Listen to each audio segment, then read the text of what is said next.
As a Black Spider, this is a review unboxing of the cologne Clinique Happy for men. I'm going to show you the box that it comes in. I'm going to do it once around a bit. Then the cologne itself.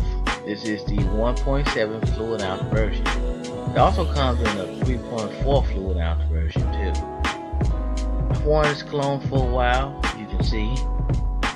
And the smell is just as bright as the box and the bottle.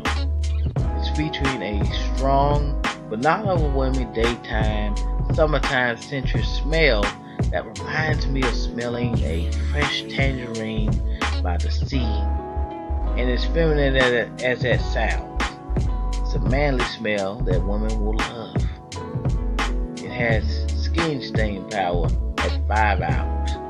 In my opinion, that's very good.